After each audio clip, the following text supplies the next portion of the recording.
Dusty Crew. Good morning, USA. Good morning, sports fans. Cam, it's a bit of a somber one. Not only is our last episode of the year, it's your last episode, period. How you feeling, man? My heart is completely shattered. No, I'm just I actually am sad. I've had a great time doing this show, but guess what? It's not time to shed any tears yet. It's not time to shed any tears yet because we got a whole show ahead of us. We do. But my first question to you, since it's coming to an end this season, what was your favorite memory? I think my favorite memory had to have been getting permission to shoot in the Sports Media Center. Again, Shout out to Professor Stomsky, shout out to everyone in the Sports Media Center who allowed us to shoot in here. Definitely an upgrade from Studio D. No shade on Studio D. Love that place. But it's a nice setup in here, and that's been my favorite memory of the year, just getting that permission to shoot in here. What about you? It's a little bit of a cop-out answer, but my favorite memory's kind of been watching a lot of people come in and stay with the show, and also seeing from the first episode to the last one, a lot of people get a lot more comfortable being on camera, and I was thinking today, how smoothly everything was going, and when we first started, even you and I progressed, it would take us 40 minutes to set everything up. Now we're done in 10 minutes. I know, crazy. We get this show done so quick. It's remarkable. It's just looking back in hindsight, I'm really proud of us and everyone that we've worked with for doing a really good job. Yeah, and just getting better as the year went great. by. But we got a great show for you guys today. And while Cam is declaring for LinkedIn, we're going to go to college basketball about declarations for the NBA draft and for the transfer portal. Unfortunately, it's the end of the road for us. That doesn't mean we can't stop and prepare for next year. Am I right, Eric? Yeah. Alongside Eric Finley, I'm Leo Schaefer. We're talking transfer portal and draft predictions for college basketball and potentially what's next in store for the NBA. So let's start off on the younger side, shall we? Yeah. Let's start off with the transfers. Eric, what do you got for us? We've got the transfer portal has been madness so far. I mean, you look at the top 10 committed. You've got Yexel Lendenberg to Michigan, Bennett Sturts to Iowa. Looking down the board, you've got Jaden Quintance is going to Kentucky, Ian Jackson to St. John's. Some big names moving around. One name that's not in the top 10 that I like is Xavier Lee, two-year starter at Princeton, is now going to Florida. Kind of taking that Walter Clayton role. It's a guy who has triple doubles to his name, 16 points a game, 6 rebounds, 5 assists. Really going to fill that void left by Walter Clayton. I think he helps Florida stay relevant next year. Xavier Lee taking one of the biggest leaps in the transfer portal so far, from the Ivy League to arguably one of the best conferences in college basketball all year, the SEC. A transfer that I actually would like to keep an eye on myself is Ian Jackson. I was a big Ian Jackson fan earlier in the year for UNC. Shooter. I thought he was going to declare for the draft this year. Unfortunately, some things just don't work out right away. So he joins Rick Pitino's squad at St. John's. And I think St. John's definitely has a new piece, especially after they lost some key players in the transfer portal. Yeah, I mean, going to top available transfers, R.J. Lewis transferring from St. John's, a little bit of a disconnect with the coach there in their NCAA tournament loss. But I think Ian Jackson fills that role, probably with even higher upside. He's younger, and he can shoot, and he can play make, and I think that's what St. John's needed. They needed offense, and I think they got it with Ian Jackson. Also looking at P.J. Haggerty is still available from Memphis. He had lottery conversations coming into the year. And then a guy that I like outside the top 10, Tyan Grant Foster. He's played 2 years now at Grand Canyon, back-to-back tournament appearances. He's going into his 7th year, but he's a guy that can give you 15 points a night. So it's another guy, if you need some scoring, he's 6'6", you drop him in at guard or wing, and you've got a complete team. So with the transfer portal, we already have a top 10 ranking. The top 3 in this particular order from 1 to 3, Kentucky, Michigan, and Texas. Eric, these teams have been very solid. Yep. However, what's one team that you think will make a shocker with their recruitment? I like how South Carolina and Syracuse have done their recruiting so far. They've lost more players than they've gained, but the players that they've gained are higher graded than the players that were going out the door. So I think they're two teams that still need to fill a couple holes, but they're bringing in quality players, better players than they were getting even out of high school. So I think what they're doing is building depth, getting that top-end talent so that their high school recruits don't have as much pressure on them coming in. There are 2 types of losses in college basketball: transfers and draft losses. Draft losses are inevitable. going to the NBA is one of the highest honors in basketball. Yep. It's pretty much every basketball player's dream. It was my dream at one point, but then I realized I was short and unathletic, and that's why I'm sitting at this desk. I have a bit of a rundown of my predictions. At number 1 is Cooper Flagg, right? Yep. I mean, we talk about him way too much on this show. No need to give context. At number 2, I'm probably going to go with Dylan Harper. Dylan Harper is definitely the, I'd say, consensus number 2 overall pick. 19.4 points per game, could score from pretty much anywhere at 6'3". And coming in at number 3 is his teammate, Ace Bailey. That's kind of crazy. 2 teammates in the top 3. Don't see that often. Ace Bailey could knock down pretty much any shot he put his mind to. I think my player comparison for Ace Bailey would be Michael Porter Jr. Not because he doesn't like passing the ball, which is a trait of his. He just likes taking any shot possible, and he makes them in. And if he hits them in the NBA, it's going to be a scary player for any team to pick up. Coming in at 4th, and he could slide into the top 3, VJ Edgecombe. Yeah, Defense. He is super athletic. I think he would fit in really well with a team like Charlotte, but then again, that's only for the lottery to tell. The lottery has had some iffy moments here and there, but VJ Edgecombe, definitely a player to watch. Rounding out the top 5, Trey Johnson from Texas, probably the second best Texas prospect other than Kevin Durant. Derek Queen coming in at 6, know him for his postgame, not his postgame. And at number 7, I'm actually going to slide in Con Kneppel, another shooter, definitely the second best shooter, and then his teammate, Malak. I forgot his first name off the top of my head. Yeah, no, but you know what? You don't need to know his first name. You just need to know he's really good and a great rim protector, second behind Derek Queen. Just sneaking into, I think, the 9 and 10 spots, Liam McNeely and Asa Newell. So the Montverde quad, I think, will be in the top 10. About Walter Clayton, you ask? We'll save him for later in the round. But a player that I think could really rise up draft boards is Boogie Fland out of Arkansas. Coach Calipari, he's been known to make some really star sleeper guards that fall under the radar. Notable examples are Shai Gilgeous-Alexander, Tyler Hero. Boogie Fland, he missed some time with a hand injury, but let's see if he can bounce back on the NBA hardwood. Yep, that's all we got. Stanley Cup playoffs now with Ethan and Jason. The NHL playoffs starting this week. Jason already got some exciting action. Of course, I'm Ethan Koppelman. Jason Glick to my right. I think the most important series, the most interesting series so far, got the Colorado Avalanche, the Dallas Stars, 2 teams that people thought could really make a run at the Stanley Cup. One of them's going out in the first round. What have you seen so far? I think it's been very competitive so far. Obviously, this might be the Rantanen revenge series, as he's on his 3rd team in the last couple months, which is pretty crazy to think about. But, I mean, split the series so far. The first game wasn't even close. Colorado won 5-1. Nathan MacKinnon had 2 goals. Even Charlie Coyle had a goal. He was an acquisition at the trade deadline. And it looked really good so far for Colorado. But then they played a close game in Game 2, and we really saw Dallas prevail. We saw Sagan come back from the injury, hit a power play goal, and also Colin Blackwell ended in overtime. It was actually pretty deep into the period with 17 minutes in. You know, it's different, of course, in the regular season. We see these overtime periods go a bit longer. And, yeah, he lit the lamp, let a 3-2 come down 3-2, and the series is going to go to Colorado now. But Dallas has a lot of momentum coming off that very happy play. So I know a big thing was that Dallas, a big storyline, Dallas lost the last 6 games of their regular season. Obviously, they had a playoff spot locked up, but not something you want to do. They also lost game 1 of the series. How much of a factor do you think that was for them, just kind of saying, well, how, like when you win game 2, how big was that for them to kind of get back on track? It was huge, yeah.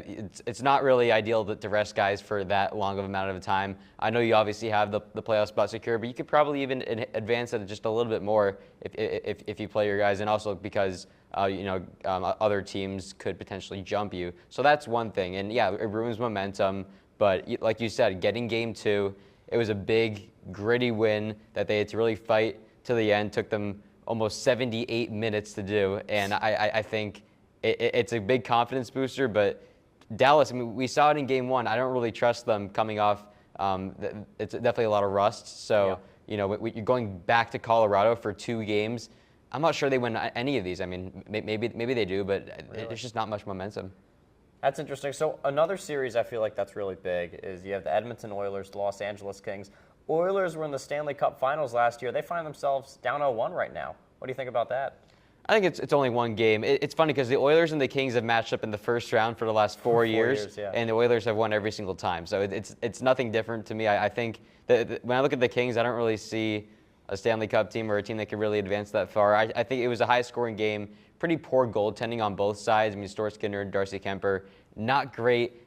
Total of 11 goals, but I mean, Edmonton showed a lot of resilience, and that's something we've seen over the last few years, coming back down 3-0 in a series, and obviously this is only a game, but they were down 4-0, then 5-2, tied it up, and then eventually Philip Denault had his second goal of the game. He had an awesome game for LA, and with Edmonton getting the series back for 2 more games after Game 2, which is obviously a must-win, I think they'll be able to even it out if it's not doing too hot in LA. That last goal by Denault, too, he pretty much whiffed on it. Whiffed on the shot, and really a lucky Skinner goal there. was not great, yeah. But, I mean, also, if you look at that game, it was 4-0 at one point, Los Angeles. Edmonton, that they work hard. They have Draisaitl, McDavid. That's a tough duo to stop on the ice when you're playing them heavy minutes in the the third period. What do you think about Los Angeles holding leads in general? I mean, do you think that's going to be a tough thing, especially when you look at Edmonton? They're down in the game, and they go 6-on-5. I think LA's pretty fraudulent of a team that's going to be hosting a series. I don't know. They just haven't shown a lot for me. And if they're hosting Edmonton, a team that's a lot more resilient than them, and the Kings, they don't really have that. They don't really have what it takes, in my opinion, to hold on to leads. Luckily, they got that goal. I mean, the Denault whiff, whatever it was, a goal is a goal. They scored 6 goals on an Edmonton team and still outpaced them when they scored 5, which I think says a lot because, like you said, the offense is awesome. McDavid, Draisaitl, that's all you need to know. It's an awesome offense. And LA did a great job, but they're going to need to pace them for a full 7-game series if they want any chance at winning this series. Yeah. So Western Conference, obviously very strong this season. Eastern Conference, a little bit less strong, but we got the Battle of Florida. We got the Panthers, we got the Lightning. 2 really strong teams this season facing off in a weaker Eastern Conference. You have anything on that? I think it's going to be an awesome series. I think it's definitely the best series out of the East. You look at the other 3 matchups, it's nothing special. Ottawa, Toronto, the Battle of Ontario, cool. New Jersey, Carolina. There's just not much really going on there. And I think that this series is 2 of the best offenses in the league. Also some great goaltending with Bobrovsky and Vasilevsky. I think that's something that I'm going to be really looking forward to watching. And Florida has an awesome group of lines on offense. And I think Tampa's pretty well-rounded. May not have as much of actually, I would say they probably match the star power of Florida, but believe it or not, I mean, Kucherov, awesome. Yeah, Brandon Hagel, real emergence, Braden Point, Victor Hedman. This team is really, really good, and I think it's going to be at least a 6-game series. I'm Ethan Koppelman with Jason Glick. That's all for us today. We'll send it off to Cameron and Ellie for NBA award predictions. Welcome back. I'm Ellie Gelman alongside Cam Hinton, and today we're talking NBA award predictions. So we were going to talk about the 6th Man of the Year award, but they just announced that Peyton Pritchard of the Boston Celtics takes that award home. Cam, thoughts? I agree with it. Ty Jerome definitely had an argument. Again, best player, best team in the East, 6th man, putting up great numbers. But again, Pritchard's been doing this 2 years in a row now, and he's really taken that step up to being a great 6th man. He really complements the Celtics bench well. I think it's a good pick. I agree. He would have had my pick if I had a vote. But let's move on to Rookie of the Year. Cam, who do you have taking home that award? It's tough. So, I'd take Jalen Wells out. He had a really good beginning of the season, but really didn't do much towards the end. So it's between Castle and Risacher. It's tough, but I think I'm going to go with Castle. Again, he's just shown a lot as a rookie, especially with all the injuries going on, really taking sometimes a little bit of a number 1 option. So not fully a number 1 option, but definitely a number 2 option, where Risacher, he's had some good flashes, but he's been more of a complementary piece to Trae Young and Jalen Johnson, Onyeka Okongwu. I think once Wembanyama was injured, I think Castle picked up a lot of the slack, which would increase his numbers. I think if the season was 100 games instead of 82, I think Risacher would have had an even stronger case because he's been playing really well as of late. But it's only an 82-game season, so I'm going to have to go with Stephon Castle for that. Moving on, Defensive Player of the Year. This is a tight one. I'm going to have to go with Dyson Daniels here. I think that his improvement on the defensive side has been incredible for the Hawks. They had a disappointing season losing in the play-in, but he had the most steals we've seen in this season in I don't even know how many years. 3 steals a game is insane. 3 steals a game is insane. Deflections, completely wrecking the game every single time he steps on the court. I got to go him Defensive Player of the Year. His stats are eye-popping. 3 steals a game, and plus again, he does stuff that you don't see on the stat sheet, but he really does affect the game. I'm going to go Draymond because I feel like they're just going to go off a name brand. If it was my pick, it'd be Dyson Daniels. If my prediction for who's going to win it, I think it'll be Draymond because, Draymond wins. I believe that would be a second DPOY. I believe so, yeah. And especially, him getting older, he's a known name. People might give him that. Yeah, before we move on to MVP, I'll also say I like when the guards win Defensive Player of the Year. I think it's even more difficult for them to win because obviously we have their 7-foot monster Wembanyama, who's probably going to win, if he's healthy, probably going to win the next 5 Defensive Player of the Year awards for the rest of his career. Yeah. So Dyson Daniels, shooting guard, I think it's really impressive what he's done. And now let's move on to MVP. Most Valuable Player, biggest award in the NBA, one of the biggest awards in sports. We had a really, really tight race this season. It's been the tightest in a while. Yeah, and I'll also say 3 international players, Nikola Jokic, Shai Gilgeous-Alexander, and Giannis Antetokounmpo. So they say the game's growing, and that's very clear really here. become global. Yeah, from the MVP award. So let's see, who you got? I think it's going to be Shai. I think there is voter fatigue. I do think Jokic has been the better player this year, but I do think it'll be Shai, and that's nothing against Shai. Shai's been, I believe, the second best player in the league this year. He's incredible. Best player on the number 1 team in the West, who just blew out Memphis by 51, I believe. Yeah. Again, I think Jokic should win. But I do think Shai's going to win, and he does deserve to win it. So I'm going to go with Jokic. I think that he should win. I think he's going to win. There's never been a player in NBA history that has been top 3 in points, rebounds, and assists. Jokic is the first to do that. Top 3 in all those categories this season. His team didn't have the success that they're used to in the past years, but this is the best offensive season that I've seen as an NBA fan, and I think that he should win this award. But we'll see. Shai definitely has a strong case, and that voter fatigue definitely plays a big part in how the award is chosen. And now we're going to kick it to UCL with Jason and Andrew. Thanks, guys. I'm here with Andrew. We're going to take a look at some UCL today. Andrew, first semifinal matchup is going to be Barcelona versus Inter. What do you think? I think this is going to be a lot closer than people have it. I think Inter are a really good team, and they honestly dominated Bayern and at Inter. Mm-hmm. And I think, while Barca are a good team, they have some struggles. They did. They had some struggles against Dortmund. We saw that in the game in Germany. They conceded 3 goals, and they looked feeble while on defense. Hansi Flick's style is all-out attack, but you also have to defend in soccer. Yeah, and I think a big problem for Barca here is that Lewandowski might not play in the first leg with an injury. Mm-hmm. They're going to need him back for the second leg, but without a pure striker, Ansu Fati started today at striker for them, and that's just not going to work against Inter, especially against Lautaro Martinez. Right, yeah, he's been prolific all throughout the Champions League season this year. All right, so the other matchup, who are you going to take for this matchup? I think I'm still going to take Barca. They've got the eventual Ballon d'Or winner, Rafinha. They've got Lamal, and Szczęsny's been great behind the net all season. I think he'll outdo Summer. What about you? I think I'm definitely going to take Barcelona for this one. I think the all-out attack from Hansi Flick is going to be too much for that Inter defense, who just has been a little bit shaky this season. So for Arsenal PSG, what are your thoughts? This is a very interesting one. When we saw this bracket early on, when the original round of 16 bracket came out, people were thinking, we're going to get Liverpool, Real Madrid. And both these teams have been defeated. Nobody expected PSG to be here, especially with how the group stage of the UCL went.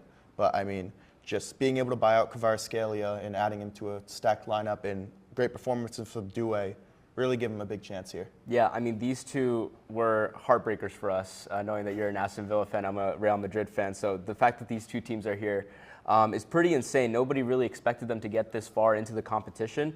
And, Arsenal are looking very strong, undefeated in their last 11 games. So PSG looking a little shaky. They only had a 1-0 win today in the French league. So I think the key for them is going to be Donnarumma and how well he performs, because clearly he was the vital part for them against Aston Villa. Yeah, I think the key for Arsenal is going to be striker performance. Kim Marino, obviously not having a striker for the last couple months is really insane that they're here with a center mid playing striker. Right. It's really kind of unheard of, but can he facilitate the ball? And a big player I'm looking out for is Kiwior. He played fantastic against the likes of Vinny and Mbappe. Yeah. And can he do it against Kvaratskhelia, Dembele, Doué, Barcola, etc.? Yeah, the Arsenal defense was solid the entire time. against an all-out attack from Real Madrid. And also, I think a player that we haven't mentioned, Saka. He's going to be back. I mean, he picked up a little injury in the league this past weekend, but I think it wasn't anything too serious. So hopefully he'll be back for the game against PSG. And he was crucial for them against Real Madrid as well. Yeah, he was. I mean, I still would say that the MVP of that series was Kiwior, especially with the way he defended those three at the Bernabeu. They absolutely shut them out. He did, yeah, literally. They held Madrid down to 0 shots on net in the first half. Absolutely insane. All right, so who are you taking here? I think I'm going to take PSG, even though, I mean, they looked very sloppy in that second half against Villa in the last second leg, but I just think their attacking prowess is too much, and these young players like Timber and Kiwior I think they're just going to get destroyed. Okay. Well, I'm going to go against you here. I'm going to go with Arsenal just because I think their defense might actually hold up. We'll see how that goes. And for the final, what are we thinking? In Bayern, I'm thinking it's going to be PSG Barca, and I think Barca are going to win this 2-0. 2-0 to Barca. Okay. I think I'm going to go Barcelona-Arsenal, and I'm going to give it to Arsenal. Purely based off the fact I cannot give it to Barcelona. I can't see that happening. I think the Arsenal defense is very strong. I think if they have Saka, they're going to be very, very dangerous on attack. And I think they're going to capitalize on the fact that the Barcelona defense just isn't as strong under Hansi Flick against other people. Yeah, that high line really just gets beaten a lot. And I think a big problem for Barca is if Ter Stegen comes back and they end up rushing him to start. Of course. All right, thank you guys. We're going to toss it over to Ellie, Alex, and Lucas to talk about the NBA playoffs.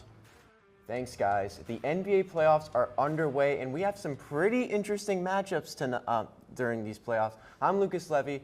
He's Alex Magruder. And Alex, what's one matchup you're looking at the most? I think the matchup I'm looking at the most, Lucas, is the Nuggets versus Clippers series, the 4 versus 5 matchup in the West. I mean, this is a star-studded matchup. You have the Nuggets who, although they did fire their coach and GM and had all this drama going into the postseason, they're still the Nuggets. They're still experienced. They just won 2 years ago, and it's still Nikola Jokic, so you can't count them out. But on the other hand, you have the Clippers and Kawhi Leonard, who has looked the best since 2019 when he was on the Raptors, and they won that chip. I mean, last night he had 39 points, 15 for 19 from the floor. I mean, the dude wasn't missing. He had the mid-range going. He had a really nice three-pointer, deep one, contested, 3 guys on him right before the half, knocked it down. The Clippers are going to be dangerous if Kawhi Leonard is playing like that. Series is tied 1-1 heading back to LA. That's going to be one to watch. Yes, I mean, that one I definitely agree with. But staying in the Wild West, my series to watch is the Golden State Warriors versus the Houston Rockets. First of all, let's talk about playoff Curry and playoff Jimmy. They're in full force right now. You saw in the play-in, you saw in Game 1, especially that ridiculous three-pointer by Steph Curry. I mean, dear Lord. Yeah. I mean, playoff Jimmy, he's been doing literally everything. This is kind of flashes of 2023 all over again. And I think they'll beat the Rockets. They're going to make a pretty deep run in the playoffs, maybe reach the Western Conference Final, but LA, I think they're going to face LA. That's going to be tough, but that's definitely a series to watch out for. Yeah, I could definitely see that happening, Lucas. And in terms of players to watch for, where's your mind at? Honestly, I'm going to build off your Kawhi Leonard take. I mean, going into these playoffs, I thought he was going to do pretty well per usual. But this is kind of like prime Kawhi we're kind of seeing right now, at least flashes of it. I mean, I saw Kawhi play in person at the Barclays Center earlier in March, and he looked like he was a do-it-all player all over again, just like his San Antonio days, his 2019 year of the Raptors. I mean, he's been quite literally doing it all. And besides your obvious players like playoff Jimmy, playoff Curry, Tatum, and all those all-stars, Kawhi Leonard, he's making a revenge run. Yeah. Kind of deal. Everyone's saying he's washed and all that. Yeah, he's proven everyone wrong right now. Definitely. And another player I'd watch just to go on the other side of the bracket to the East is Cade Cunningham. In his first playoffs, he brings, after that horrendous season for the Pistons last year, he brings them to the playoffs. They're the 6th seed. They avoid the play-in, and now they're in a big-time matchup with the Knicks. I mean, they took one in the Garden. That's not hard to do, especially for a team that young. And Cade is just putting his mark on the game. He had 33 and 12 in their Game 2 win over the Knicks, and I believe he has an historic mark for the amount of points he scored over his first 2 playoff games. So it's going to be very interesting, that one heading back to Detroit. I know the fans are going to be loud and rowdy. I mean, rowdy. Detroit hasn't seen playoff basketball. I mean, that was their first playoff win since 2008. It's wild. Which is insane to think about. I mean, the Sonics were still alive then. Yep. That's how long it's been. Crazy to think about, but Cade Cunningham's taking over. That's going to be another player to watch, another good series to watch for the rest of these playoffs. Well, Since this is our last time on the show, unfortunately, let's just fast forward to the NBA Finals. Alex, what's your NBA Finals prediction? Man, that is a tough one. But I think coming out of the East, I think we're going to get the Celtics. I mean, most battle-tested team. I know the Cavs were amazing this year, but I think the Celtics come out of that one. And then for the West, man, it's tough. But give me the Clippers. I think the Clippers are going to make it all the way, especially if Kawhi stays healthy. The way he's playing, that's who I have. What about you? Well, I'll agree with the Celtics. Non-biased, of course, even though I am a Celtics fan. They're the most balanced team in the playoffs, I believe. They are lethal from the three. Most 3 points made in NBA history. Yes, 3 points missed too, but that's what they do. They just shoot the ball, and they make all of them. They have a fantastic bench, potential sixth man of the year with Peyton Pritchard, and they are the third best road team of all time, really only a game behind the best team, which is the 2015-16 Warriors that went 73-9. Out of the West, I have the Thunder. I think they are much more experienced than last year, and I think Shea is gonna go on a pretty good run, because I personally think Jokic is going to win the MVP, and usually the MVP gets their run cut short. But I do think the Thunder are pretty close with the Celtics, bench-wise, defensive-wise, but my NBA Finals prediction, Celtics in 7. Wow, bold prediction. Well, we'll see how that all pans out. We're going to send it over to the NFL for some draft predictions with Joel, Jake, and Ryan. Hello and welcome back to Good Morning Sports fans. Ryan Croak, Joel Polaczyk, and Jake Bowen here. It's final week before the NFL draft. It's coming up on Thursday night. Some very, very interesting storylines. We've been breaking it down all the last few weeks, but we're getting to the final stretch now. Jake, who is your most talented position group in the NFL draft? I'm going to keep this short and sweet because I don't think I really have to explain. The defensive end group is who I'm going with. You got Abdul Carter on the edge, Joel. He could be the first overall pick. You've also got Donovan Izaraku, who led the country in sacks with 16.5. And Ryan, I know you know that no one wants to go up against James Pierce Jr. Oh, well, yeah. I do not have a good time playing against him in college football 25. Lives in my nightmares. Props on the Izaraku pronunciation. Did you look that up? Yeah, I did. Good job. Good job. Joel, most talented position group on your opinion? Great pick. I think it's between these two position groups. I'm going to go running backs simply because, so I broke this up into 3 tiers here. Sure. I'm going to have to list a little bit. I think it's top heavy. I really do. You got Ashton Genty, second in Heisman voting. Yeah. Obviously, it's Genty. One of the best running back seasons of all time. Right. Amarian Hampton from UNC. You got Dylan Sampson from Tennessee. You've got Cam Scatterboo, which I think he could be the best. He is so gritty, so physical. Love that guy. Caleb Johnson from Iowa. He's kind of a sleeper. They run a lot of zone blocking in Iowa, very NFL-style type of run blocking. So I think he'll transition pretty well, I think. You got Henderson and Judkins, obviously, from Ohio State. Damian Martinez from Miami. Then I go to the depth. I think there's some steals here. Jaden Blue from Texas. You got Jordan James from Oregon. Quinn Allen, of course, and then 2 guys that have had better seasons than this season in the past, which I think could potentially be steals. Donovan Edwards from Michigan. I mean, this dynasty that happened with Harbaugh, it wouldn't have happened without Donovan Edwards. And then Ali Gordon from Oklahoma State. Listing out the whole position class. A lot of names. Come on, if you really got a laundry list here. If you look at the nitty gritty, I think it's over the defensive lineman. I really do. Fair enough. I mean, you talked about Caleb Johnson being able to transition well into the NFL. Who's the most pro-ready player in the NFL draft? You know, I think there's only one pick here. Abdul Carter from the Pennsylvania State University. Safest pick in the draft. Like, he's going to be good. He reflects, obviously, Micah Parsons. And I think this is where criticism can come in. He's only played 1 season on the D-line. But for me, that is an extreme positive for him. He has room to grow, obviously, as an edge rusher. And he hasn't had time to build bad habits.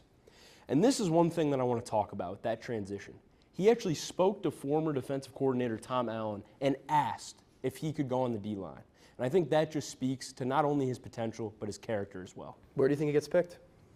I think he goes to the Giants. Okay, at 3? He goes to the Giants. I think so. Okay.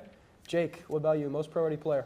Well, Joel, it's okay to not always be right because it's Ashton Genty. You mentioned the running back class. Well, Ashton Genty is the spearhead of this draft. You know, he should have won the Heisman. I don't think snap counts matter for anything. Ashton Genty, one of the best seasons we've ever seen out of a college running back. He's one of the best running back prospects that we've even seen. He doesn't have any major injuries. I know the wear and tear is something to look at as a running back. You're really only going to play till 29, 30, but I think he's going to be very good in the NFL. Whether it's the Vegas Raiders, whoever drafts Genty, I think he's going to really impact that offense and turn that offense into a two-dimensional scheme. Potential Patriot Ashton Genty, Jake's pick for most pro-ready. Jake, who you got? Which NFL draft prospect, not getting enough attention? Harold Fannin Jr. Now, I know what you're going to say. He's a projected late, early fourth rounder. You've heard about him a little bit, but I think he's arguably the best tight end in this draft class. You're probably going to say Tyler Warren, Joel, knowing your Penn State fan base, but I think Tyler Warren, he had more receiving yards than Warren, and you look at the next best player in receiving yards, Nick Nash, over almost 200 yards fewer than Fannin. He reminds me of Brock Bowers. He's got that 6'4", 220-ish size, and he's really quick. Watching his highlights, he's got that hurdles. And he is very quick, and I think that you want to argue about the competition coming from Bowling Green against Penn State, 8 receptions, 145 yards, and against Texas A&M, 137. Quick question for you. You said projected late third, early fourth round pick, correct? Yes. And then you said he was the best tight end in the draft? I believe so. How does that add up? Because he's projected late. People think that Tyler Warren, among others, are better. I think he's a late first-round draft pick. I look at the Packers and Texans, two teams late in the first round that should snag him. Okay. You mentioned Nick Nash. That is my pick. He's the 4th receiver ever to gather the Triple Crown, and that does not include tight ends. So he is the 4th receiver ever to lead NCAA in receptions, receiving yards, and touchdowns. People talk about he's not super athletic, not great competition at San Jose State, but I think he's underrated nonetheless. And he played quarterback his freshman year at San Jose State, so a little bit of a weapon there. All right, that'll do it for our NFL draft talk for this season. Be sure to tune into it on Thursday night. We'll have the breakdown for you when we come back in the fall. Thank you for watching. Thank you guys for tuning in for this episode of Good Morning Sports Fans. Thank you guys for tuning in all season long. We really appreciate it. And rather doing our little, post-show question category thing, we're going to have Cam take the floor, trying to just reflect a little bit. Cam. So it's Cameron reflection time. Thank you for our last segment of the season. But in all seriousness, So Gabe, our former producer, and I started this show a year ago, and our first cast, who some of them are still working with us now, Eric and Ellie.